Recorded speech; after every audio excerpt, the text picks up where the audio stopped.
Hello everyone and welcome to OL Expert, the Socialism in Europe and the Russian Revolution. This is the chapter, a new chapter which we are going to start in history. क्योंकि last जो chapter था उसमें हमने French revolution पढ़ा था, जिसमें detail में पढ़ा था एग्जैक्टली ये कौन सा पीरियड था, कौन कौन से अपहीवल्स आए, यानी कि ड्यूरिंग द फ्रेंच रेवोल्यूशन क्या हुआ फ्रांस में और उसका इम्पैक्ट एक्चुअल में फ्रांस में पड़ा और फ्रांस की neighbouring countries and through out the world पड़ा। तो ये सब चीज़ें हमने फ्रांस की रेवोल्यूशन के टाइम पे पढ़ा और वहाँ का इम्पैक्ट, क्योंकि हम सोशलिज्म इन यूरोप पढ़ रहे हैं, यानी कि उसका इम्पैक्ट यूरोप की दूसरी कंट्रीज में पढ़ा है। तो next one we are going to, यानी कि अब हम जो पढ़ने जा रहे हैं वो यूरोप में जो रेवोल्यूशन हुआ, जो सोशलिज्म कहते हैं, उसकी स्टार्टिंग कैसे हुई और वो एक्चुअली में वो कहाँ से स्टार्ट हुआ। जो क्योंकि ये प्रीवियस चैप्टर में हमने पढ़ लिया, बहुत ही डिस्क्रिप्टिव वे में पढ़ा था कि रेवोल्यूशन होता क्या है, और फ्रांस का रेवोल्यूशन भी पढ़ा था। तो फ्रांस एग्जैक्ट कहाँ लोकेट करता है, यूरोपियन कंट्री है, एग्जैक्ट उसकी लोकेशन भी देखी थी और उसके जो आइडियाज थे, उसके ट्रांसफॉर्मेशन हुआ था फ्रॉम मोनार्की सिस्टम से जो न्यू आइडियाज आए थे उसमें ट्रांसफॉर्मेशन हुआ था, टोटल चेंज हुआ था। क्योंकि रेवोल्यूशन की बात कर रहे हैं तो टोटली चेंज होता है सिनेरियो, और ये पॉलिटिकल व्यूज था।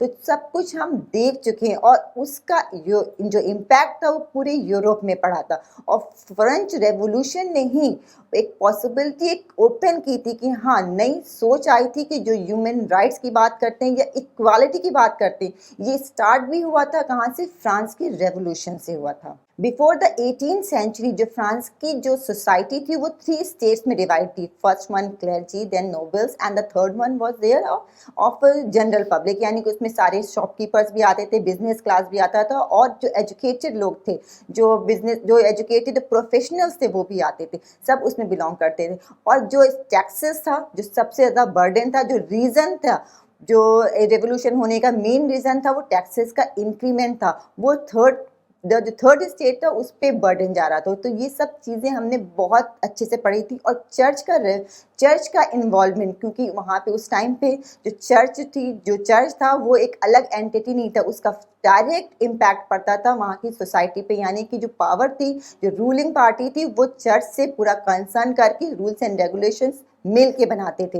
यानी कि जो रिलीजियस बॉडी थी और जो स्टेट थी वो दोनों एक ही साथ काम करते थे। इसका इम्पैक्ट भी वहाँ की सोसाइटी पे पड़ रहा था। और इन्हीं ने भी, चर्च ने भी अलग से एक टैक्सेस लेते थे वो थर्ड क्लास से। तो ये सारा बर्डन जो था वो थर्ड क्लास पे पड़ता जा रहा था। इन सब का बहुत ज़्यादा अपहीवल्स थे, बहुत ज़्यादा चेंजेस आए थे रेवोल्यूशन के टाइम पे, बहुत ज़्यादा एक्टिविटीज़ हुई थी from the point of that one कि जो वहाँ की सब पब्लिक थी वो कर रही थी और जो वहाँ के जो रूलर थे यानी कि लुई 16 थे उन्हीं ने भी किया। और दोनों ने मिलकर जो सर्कमस्टांसेस थे वहाँ की रिजॉल्व हुई। एट लास्ट इन लोग को, फ्रांस के जो लोग थे उन्हीं ने अपनी प्रॉब्लम को रिजॉल्व किया और अपनी कंट्री को लिबरल बनाया। In many parts of the world including Europe और एशिया में इसका इम्पैक्ट पड़ा। एक्चुअली फ्रांस से जो एनलाइटन हुई थी, जो चीज़ वहाँ से एक चिंगारी भड़की थी, वो पूरे के पूरे यूरोप में भी, एशिया में, यानी कि पूरे के पूरे वर्ल्ड में, थ्रू आउट द वर्ल्ड वो स्प्रेड आउट हुई थी। और इंडिया में स्पेशली राजा राम मोहन राय एंड डेरोजियो ने, इन्हीं ने बहुत ज़्यादा, यहाँ पे भी मूवमेंट स्टार्ट हो चुके थे, क्योंकि जो भी ब्रिटिश कॉलोनीज जहाँ जहाँ पे थी वहाँ पे उनसे आज़ादी लेने के लिए वहाँ मूवमेंट चल रहे थे, उसमें इंडिया भी इंक्लूडेड था। इंडिया में भी बहुत ज़्यादा मूवमेंट स्टार्ट हो गए। तो यहाँ के जो लीडर्स थे उन्होंने भी इंकरेजमेंट लिया, इंस्पिरेशन लिया फ्रांस के रेवोल्यूशन से। The developments in the colonies in turn reshaped these ideas of social thing। और इसके बाद जो डेवलपमेंट हुई, जो कॉलोनीज जो थी, जो ब्रिटिश कॉलोनीज में, उन्हीं ने भी अपने आइडियाज़ में रिशेप किया, यानी कि अपने आइडियाज़ को चेंज किया। उनको भी ये समझ में आने लगा कि अब रेवोल्यूशन का टाइम आ गया, जब एक कंट्री कर रही तो दूसरी कंट्रीज भी उसमें इन्वॉल्व हो रही थी। हर कंट्री में अपने अपने जो तरीके थे, अपने अपने जो कसौटियाँ थी, या कहती हैं अपने अपने जो डिमांड्स थे, उसके अकॉर्डिंग वो अपने अपनी कंट्री में रेवोल्यूशंस कर रहे थे। तो उनको भी समझ में आता है डेवलपमेंट्स हो रहा है, अब इस चीज़ को रोक पाना मुश्किल है। तो सोशल जो चेंज हुआ था, हम यूरोप की बात कर रहे हैं, सिर्फ एक कंट्री की बात नहीं करेंगे, स्टार्ट करेंगे पहले हम यूरोप से। Not everyone in Europe however wanted a complete transformation of society. क्योंकि एक कहते हैं ना, क्योंकि जब फ्रांस का रेवोल्यूशन हुआ था, जो वहाँ की नेबरिंग कंट्रीज थी, इसीलिए वो बहुत ज़्यादा उस टाइम से उनको भी लग रहा था कि डेंजर में लग रहे थे कि अब जब वहाँ पे स्टार्ट हो गया तो नेबर्स की जो कंट्रीज थे उनको भी लग रहा था हमारे लोग भी, जो हमारे सिटीजन भी हैं, उनसे इंस्पायर होकर के वो भी रिवोल्ट कर लेंगे हमारे अगेंस्ट, हमारे यानी कि उनके अपने किंग जो थे उनके अगेंस्ट आवाज़ें उठाने लगी। द सेम हैपन, क्योंकि एक बात जो वहाँ पे, क्योंकि उनको कामयाबी मिल गई थी फ्रांस की, तो इसी वजह से जो नेबरिंग कंट्रीज थी, जो यूरोप के दूसरे कंट्रीज थे, उन्होंने भी इस चीज़ को आगे बढ़ाया। रिस्पॉन्सेज वेरिड करे थे अलग अलग कंट्री, क्योंकि यूरोप में भी काफ़ी कंट्रीज हैं, उन कंट्रीज में भी अलग अलग तरीके से रिस्पॉन्स है, क्योंकि हर एक की डिमांड्स अलग थी, हर कंट्री की अपनी पॉलिटिकल सिनेरियो डिफरेंट थी। कुछ चीज़ें मोनार्की सिस्टम ज़रूर था, मगर सब कंट्रीज़ की कंडीशंस अलग अलग थी, तो इसमें अलग अलग वेरिएशन ही मिले, सबके रिस्पॉन्सेज भी अलग अलग आए, और उन्होंने अपने तरीके से अपनी कंट्री में डील किया।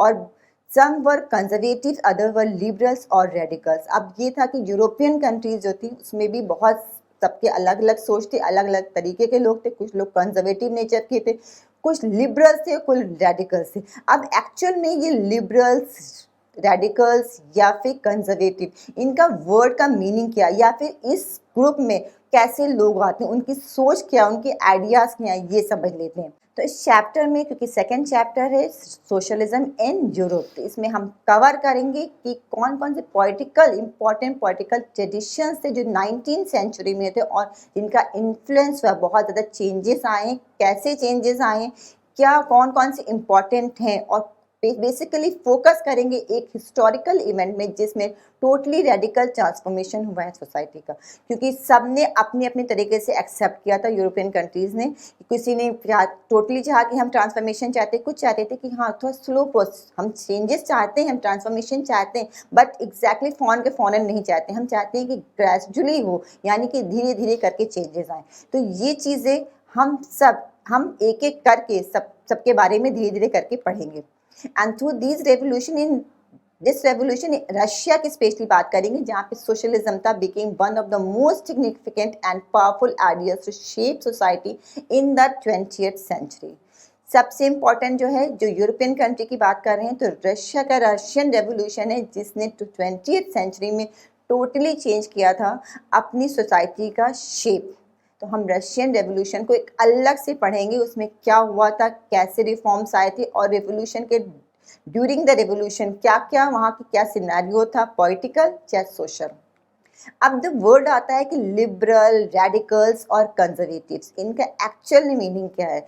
One of the group which look to change society were the liberals जो थे, क्योंकि उस टाइम इक्वालिटी की बात आ रही थी, राइट्स की बात आ रही थी कि हम लिबरल हैं, हमें आज़ादी चाहिए, हम जो चाहते हैं वो अपने अकॉर्डिंग करें, क्योंकि मोनार्की सिस्टम से टोटल रिफॉर्मेशन ट्रांसफॉर्मेशन हुआ था सोसाइटी का। उन्हीं मोनार्की सिस्टम में जो बिल्कुल इम्पोज किया जाता था कि ये रूल्स रेगुलेशन आपके लिए बने, you have to follow that one. तो ये सिस्टम जो था, ये चीज़ को बिल्कुल अपोज करके ये जो लिबरल थॉट्स आई थी कि नहीं, हम अपने अधिकार यानी कि मानव के अधिकार, ह्यूमन राइट्स हैं, उसके अकॉर्डिंग ही काम करेंगे, हमारे जो लिमिट्स हैं हम अपने अधिकार को पाने के लिए किसी हद तक न्याय सकते हैं। एक्चुअल में जब कॉन्स्टिट्यूशन बना था तो लिमिट्स भी दी गई थी, बात अपनी जगह, मगर लिबरल जो थॉट थे उनको पूरी आज़ादी चाहिए, तो उनको ट्रांसफॉर्मेशन चाहिए था, उनमें कोई उनको जो वहाँ पे उस टाइम प्रिवेल थी, जो कस्टम, जो ट्रेडिशंस थे, उसमें चेंजेस चाहिए थे। और लिबरल्स चाहते थे कि नेशन में जितने भी रिलीजियंस हैं उनको इक्वल, मतलब उनको सबको एक साथ मान्यता दी जाए, क्योंकि उस टाइम चर्च था बेसिकली, यानी क्रिश्चियनिटी उस टाइम थी, और वही लोग ज़्यादा वहाँ प्रिवेल करते थे, उनकी बात ही मानी जाती थी। तो जो लिबरल थॉट के लोग थे उन्होंने कहा नहीं, सभी रिलीजन के लोगों को इक्वल मान्यता मिलनी चाहिए, यानी कि उनको सबको एक नज़र से देखने को मिलना चाहिए थे। और उस टाइम पे यूरोप में स्टेट्स जो है डिस्क्रिमिनेशन था कि एक रिलीजन था बेसिकली वहाँ पे, जिसमें आते हैं कि ऑस्ट्रिया ने स्पेन फेवर करते थे कैथोलिक चर्च को, और जो इंग्लैंड को मानने वाले थे वो भी एक अलग ग्रुप था कि वो चर्च ऑफ इंग्लैंड को मानते थे, यानी कि सबके अलग अलग ग्रुप थे। सब अपने अपने तरीके से अपने रिलीजन को प्रेडिक्ट करते थे और उसके अकॉर्डिंग ही उसी को फॉलो करते थे और चाहते थे कि उसके रूल्स एंड रेगुलेशंस ही पूरी कंट्री में प्रिवेल करें, उनके according he rules and regulations बने। तो इसके लिए भी आवाज़ उठाई किसने? लिबरल थॉट्स के जो लोग थे, क्योंकि अलग अलग ग्रुप के लोग भी थे, सबके अपने आइडियाज़ होते, इंडिविजुअल पर्सनालिटी होती है। लिबरल्स ने ये भी अपोज किया था कि जो डायनेस्टिक रूल्स का जो पावर है, यानी कि जो मोनार्क्स, जो रूलर्स के हाथ में जो पावर दी गई थी, वो उनके हाथ से ली जाए। वो नहीं चाहते थे कि उनके हाथ में पावर आए और वो अपने अकॉर्डिंग काम करें। दैट्स वाई उन्होंने कॉन्स्टिट्यूशन बनाए, रिप्रेजेंटेटिव्स भेजे कि हमारे रिप्रेजेंटेटिव बिग गवर्नमेंट में रहेंगे तो वो हमारी बात आगे रखेंगे, यानी कि जो रूलिंग पार्टी होगी उसमें हमारे लोग भी शामिल होंगे। और दे वांटेड कि जो सेफगार्ड है राइट्स, इंडिविजुअल राइट्स का, वो गवर्नमेंट में वो भी चीज़ें आनी चाहिए। ये नहीं कि गवर्नमेंट में सिर्फ अपनी बात हो, हमारे राइट्स की भी बात आनी चाहिए, यानी कि इंडिविजुअल राइट्स की बात आनी चाहिए। They argued for a representative elected parliamentary government होनी चाहिए, यानी कि मोनार्की सिस्टम उनको नहीं जब चाहिए था, उनको इलेक्शंस चाहिए था, इलेक्शंस के थ्रू अपने रिप्रेजेंटेटिव बनाए, तभी से पार्लियामेंट्री सिस्टम आता है। और ये सब चीज़, ये सब यही लोग मिल करके लॉज बनाए और वो लॉज इम्प्लीमेंट हो थ्रू आउट द कंट्री। ऐसा नहीं था कि वो डेमोक्रेटिक की बात कर रहे थे कि डेमोक्रेटिक सिस्टम हो, उस टाइम डेमोक्रेटिक सिस्टम की बात नहीं थी, बट एटलीस्ट उन्होंने स्टार्टिंग करी थी कि हाँ ये चीज़ें रिप्रेजेंटेटिव के थे या पार्लियामेंट्री सिस्टम के थ्रू गवर्नमेंट चलाई जाए। सिर्फ एक के हाथ में पूरा पावर ना दे दिया जाए कि गवर्नमेंट जो चला रहा है मोनार्क या किंग के हाथ में नहीं होना चाहिए। उन्होंने इसको अपोज किया, इसके अगेंस्ट आवाज उठाई। They did not believe in universal adult franchise, that is the right of every citizen to vote.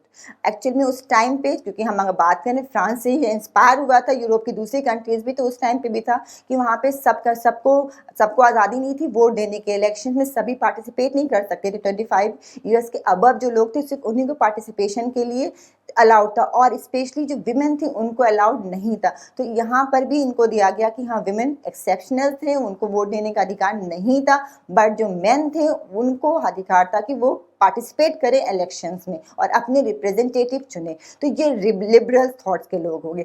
अब जो सेकंड आता है वो रेडिकल्स होते हैं। इन कॉन्ट्रास्ट तो लिबरल्स ये थे, radicals wanted a nation in which government was based on the majority of a country's population. अब जो रेडिकल्स थे उनका ये मानना था कि लिबरल्स तो बिल्कुल चाहते ही नहीं थे कि कोई पावर मोनार्क सिस्टम किंग के हाथ में हो, बट रेडिकल्स चाहते कि हाँ हमारे पॉपुलेशन के हिसाब से जो रिप्रेजेंटेटिव्स हों, हमारे लोग हों गवर्नमेंट में, बट उसको जो हेड करे वो एक रूलर होना चाहिए। गवर्नमेंट में एक रूलर होना चाहिए जो हमारा हेड करे, मतलब हमको लीड करे। ऐसा नहीं कि सिर्फ हम अपनी ही बातें करते हैं, हम एक तरफ किनारे कर दें, जो रूलर है या जो रूल करे या लीडर के साथ चलना है। Many supported women suffragette movements. Unlike liberals, they oppose the privileges of great landowners and wealthy factory owners. उन्होंने लिबरल्स के अगेंस्ट, क्योंकि रेडिकल्स और लिबरल बिल्कुल अप कॉन्ट्रास्ट थे। लिबरल जो सोचते थे उसके अपोजिट जो रेडिकल्स थे उनका मानना था। उन्होंने अपोज किया कि जो प्रिविलेजेस दिए जा रहे थे लिबरल्स ने बहुत प्रिविलेज दिया था जो अपर क्लास का, यानी कि मिडिल क्लास में जो अपर क्लास थे उन लोग को प्रिविलेज मिली थी कि वो ओनरशिप ले रहे थे, यानी कि अपनी लैंड के लिए भी या बिजनेस के लिए भी वो ओनर हो जाते थे, और उनके पास फैक्ट्री के लिए, यानी कि वो थोड़ा वेल्दी सेक्टर हो गया था, यानी कि जो सोसाइटी में वो उनका थोड़ा सा इकोनॉमिकली अच्छे स्ट्रॉन्ग हो जा रहे थे। बट इन्हीं रेडिकल्स ने इसको अपोज किया। They were not against the existence of private property. ऐसा नहीं था कि वो प्राइवेट प्रॉपर्टी को नहीं चाहते थे, बट डिसलाइक करते थे concentration of property in one hands of a few.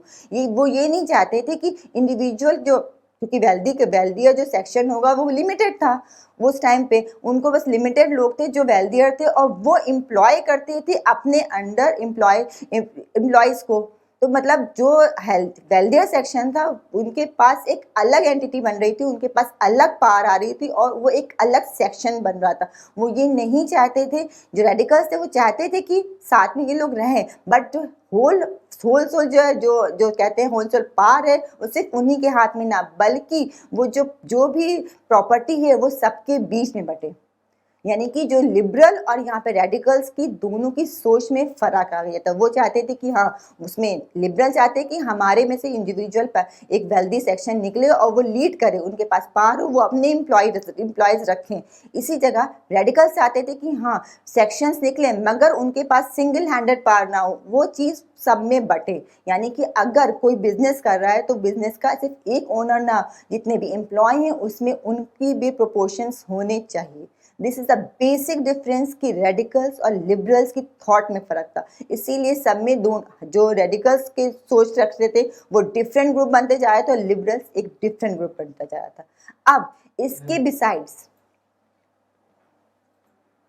अब जो जो थर्ड सेक्शन था यानी कि कंजर्वेटिव्स थे, वो दोनों ही को अपोज करते थे। उनका मानना था कि ठीक है, लिबरल्स और रेडिकल्स दोनों को अपोज करते हैं। वो चाहते थे कि हाँ, रेवोल्यूशन में आए चेंजेस, तो उनको भी अच्छा लगा था कि चेंजेस आए, बट वो ड्रास्टिक चेंज नहीं चाहते थे। वो चाहते कि धीरे धीरे ग्रेजुअली चेंजेस आए। वो ये नहीं चाहते कि जितनी पॉलिटिकल सीन है, यानी कि मोनार्स को हटा करके अपनी थॉट्स लेकर के आ रहे हैं, अपने हिसाब से ज़िंदगी जीना चाहते हैं, या अपने रूल्स एंड रेगुलेशंस बना रहे हैं। वो चाहते थे कि चेंजेस आए और अपनी डेवलपमेंट में चाहते थे, बट उसमें चाहते थे थोड़ा सा ग्रेजुअली चलें, एक बैग चेंजेस नहीं चाहते थे, क्योंकि उनका नेचर जो कंजर्वेटिव थे वो टिपिकल सोच वाले रखते थे। वो कहते थे कि हम चेंजेस चाह रहे हैं, आराम से चाह रहे हैं, सब अच्छा चल रहा है, तो थोड़ा थोड़ा धीरे धीरे करके इम्प्रूव करेंगे तो वो लास्टिंग रहेगा, उसका लास्टेड ज़्यादा लॉन्ग ड्यूरेशन के लिए रहेगा।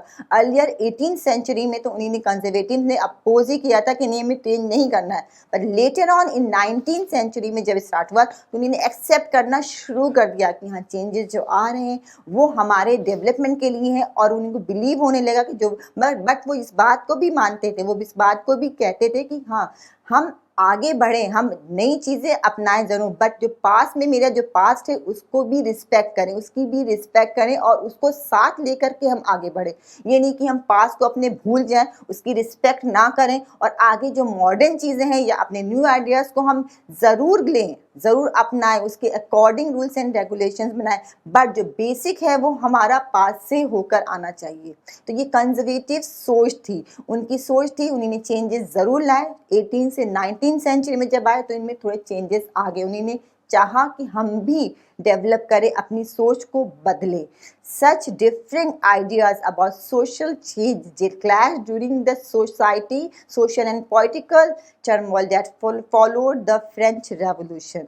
अब ऑब्वियस बात है कि तीनों ही टकरा रहे थे, सबके आइडियाज अलग थे, चाहे लिबरल्स हो, चाहे रेडिकल्स हो, चाहे कंजर्वेटिव, तीनों में किसी में भी आपस में मिलते, सब एक दूसरे को अपोज ही कर रहे थे। तो डिफरेंट सोच रखते। ये सोच कहाँ से निकल के आई है? ये निकल के आई है फ्रांस के रेवोल्यूशन से, क्योंकि जब वहाँ पे रेवोल्यूशन आया तो जो नेबरिंग जो कंट्रीज थे, यूरोपियन जो कंट्रीज थे, उनको लगा, कुछ ने उसको एक्सेप्ट किया कि हाँ, ये बहुत अच्छे चेंजेस है। जो लिबरल है, जो लिबरल सोच के लोग थे, उन्होंने एज इट इज एक्सेप्ट किया कि हमें भी ऐसे ही अपनी कंट्री में रेवोल्यूशन ला के टोटली चेंज करना है, रिफॉर्म करना है, ट्रांसफॉर्मेशन चाहिए।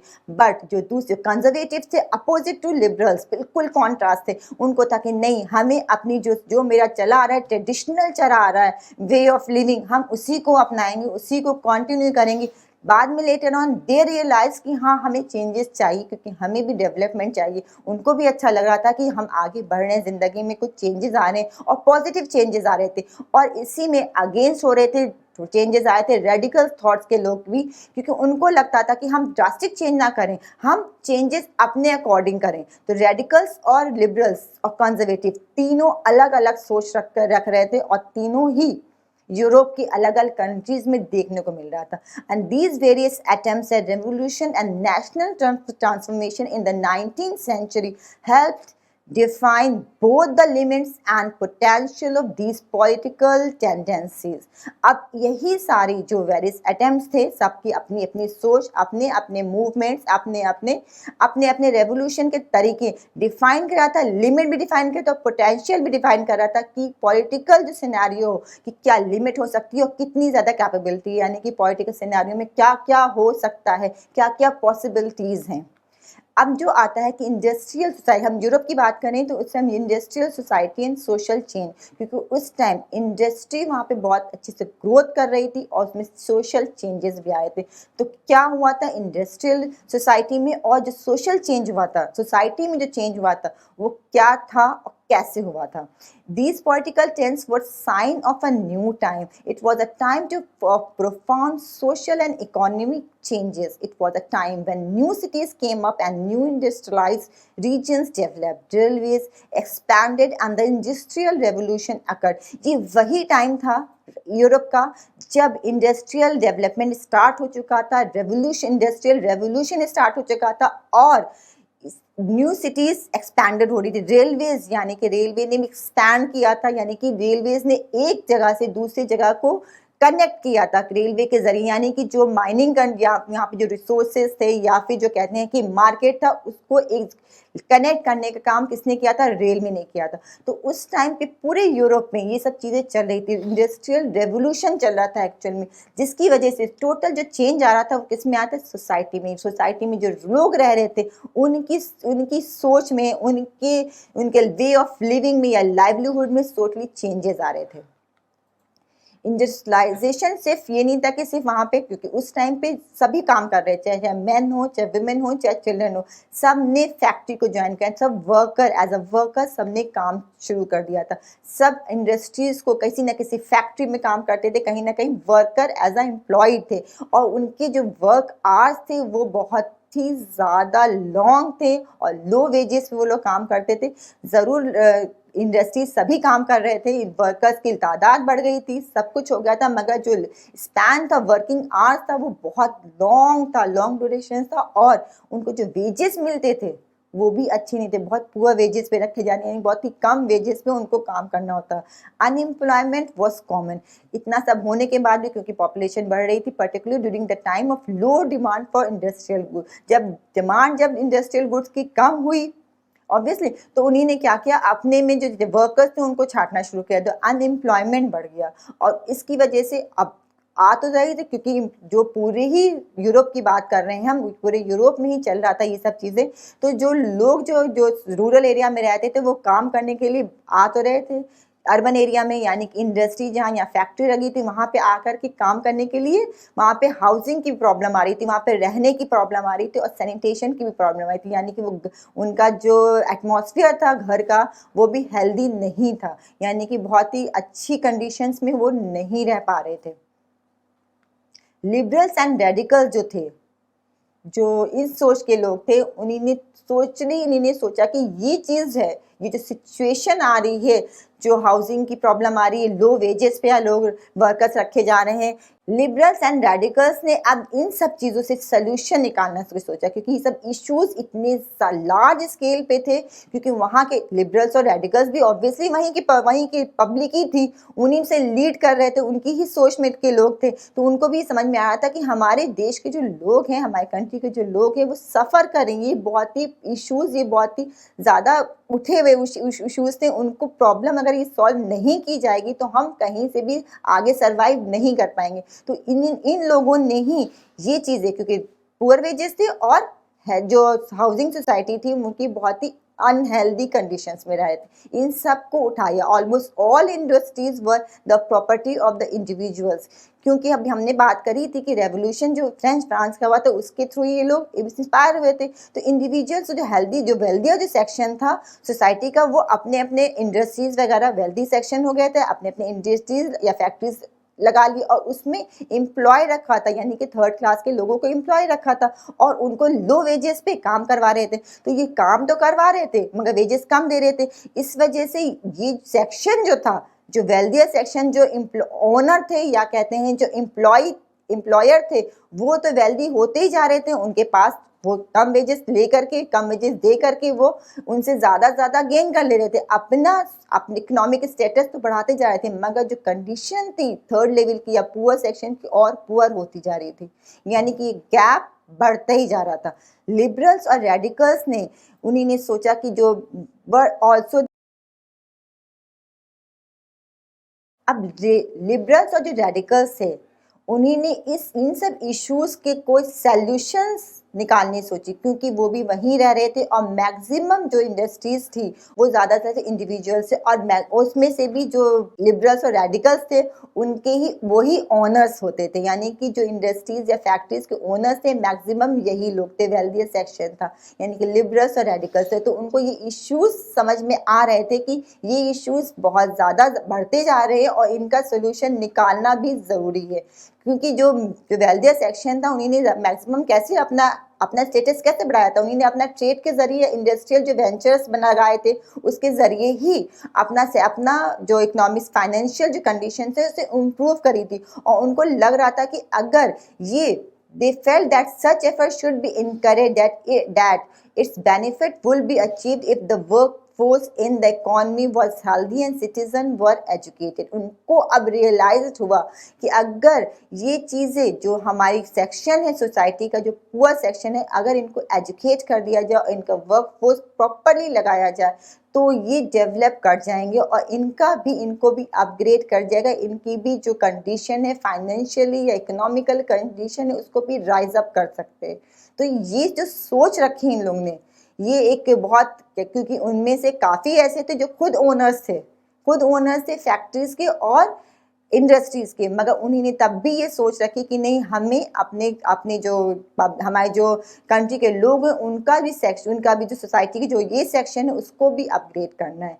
Oppose to the privilege old aristocracy had by birth, they firmly believe in the value of individual effort, labour and enterprises. क्योंकि पहले ऐसा माना जाता था कि जो अरिस्टोक्रेसी का मतलब था कि एक आदमी के हाथ में सारी के सारी पावर है, और वो चीज़ मानी जाती थी कि बाय बर्थ है, जो अच्छी फैमिली को बिलोंग करते नोबल्स हैं उन्हीं के लिए माना जाता था, वही इस कैटेगरी में आते थे कि उनको लगता था कि डिवाइन पावर है या गॉड गिफ्टेड है, ये हमारे लिए है और हम अपने अंडर में एम्प्लॉयज रख करके काम करवाएंगे। तो इसको अपोज किया इन लोगों ने और कहा कि नहीं, सब एक इक्वली इंडिविजुअल एफर्ट और लेबर से ही हम अपने आप को, अपनी कंट्री को पूरा डेवलप कर सकते हैं।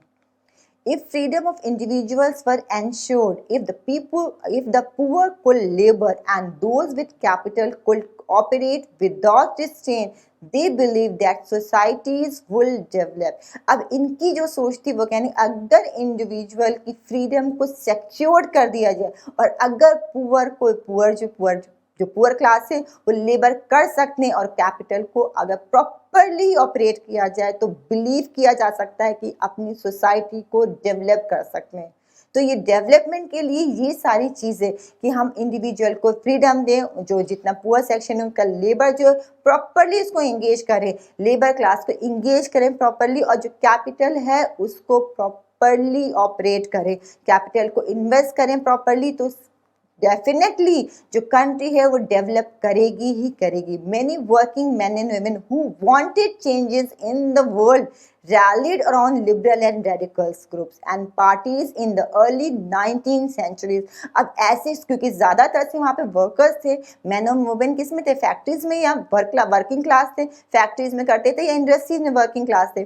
तो उन लोग ने जब ये बातें, जब उनको लगी कि ये लिबरल क्लास की या लिबरल और रेडिकल जो ग्रुप्स हैं, वो जो पार्टीज बनाई जा रही थी उसमें इनको, ये लोग भी आकर के इन्वॉल्व होने लगे, इनको भी लगा कि हमें भी पार्टिसिपेट करना चाहिए, क्योंकि ये ऐसी बात करें, ये हमारे इम्प्रूवमेंट के लिए बात करें, यानी कि हमें ही इम्प्रोवाइज करना चाहते हैं। तो ये लोग भी आकर इन ग्रुप से जुड़ने लगे, क्योंकि ये लोग सोसाइटी को, सिर्फ अपने ग्रुप को नहीं, सोसाइटी के डेवलपमेंट की बात कर रहे थे। Some nationalists, liberals and radicals wanted revolutions to put an end to the kind of government established in Europe in 1815. In France, Italy, Germany and Russia, they became revolutionaries and worked to overthrow existing monarchs। तो some जो nationalist थे, liberals और radicals थे, वो जो चाहते थे कि रेवोल्यूशंस का एंड हो और गवर्नमेंट स्टैब्लिश्ड हो। यूरोपियन 1815 की बात कर रहे हैं। अब ये लगा कि सब कुछ हो चुका, रेवोल्यूशन हो गए, मूवमेंट्स आ गए, हमने अब मोनार्क सिस्टम को हटा करके चाहते हैं कि अपनी कंट्री में अब हम प्रॉपर गवर्नमेंट लाएं, गवर्नमेंट भी अपने टर्म्स एंड कंडीशंस पे लाएं। तो ये सारे चेंजेस यूरोपीय कंट्रीज में कहाँ देखा, फ्रांस में तो हो ही चुका था रेवोल्यूशन, इटली, जर्मनी, रशिया में भी आया। रेवोल्यूशनरीज ने अपना वर्क किया और वर्क और जितने भी मोनार्क्स थे, यानी कि जो किंग रूलर थे, उनको अलग हटा करके अपनी गवर्नमेंट फॉर्म करी। Nationalists talked of revolutions that will create nations where all citizens will have equal rights. अब जो नेशनलिस्ट थे उनका क्या था, उन रिवोल्यूशंस के बाद में एंड में क्या निकला, कंक्लूजन ये निकला कि जितने भी नेशंस के लोग हैं यानी कि सिटीजन थे, they should have equal rights, यानी कि सबके पास इक्वल राइट्स हैं, सबको अधिकार है अपने अपने टर्म्स एंड कंडीशन में जीने का। After 1850 Giuseppe Mazzini an Italian nationalist थे, उन्होंने कंस्पायर किया था with other to achieve this in Italy. Italy में ये अचीव किया उन्होंने इक्वल राइट्स की बात जो सब लोग बातें कर रहे थे पूरी नेबरिंग यूरोपियन कंट्रीज में, ये 1815 में मैज़ीनी ने अचीव किया। इटली में nationalist elsewhere including India read his writings, और इसको ऐसा नहीं था कि सिर्फ वहीं पे था, इंडिया में भी, इंक्लूडिंग इंडिया में भी, क्योंकि एशिया, सिर्फ यूरोपियन कंट्री की बात ना करें, एशिया में या फिर वर्ल्ड के और भी वर्ल्ड के सब कंट्रीज में ये सब चीज़ें बातें पढ़ी जा रही थी, न्यूज़पेपर के थ्रू, पैम्पलेट के थ्रू, मीडिया के थ्रू ये बातें स्प्रेड आउट हो रही थी। तो इंडिया ने भी इनसे इंस्पिरेशन लिया। तो जो चीज़ें सोशलिज्म कहते हैं कि सोशलिज्म इन जो यूरोप था टोटली चेंज हुआ था।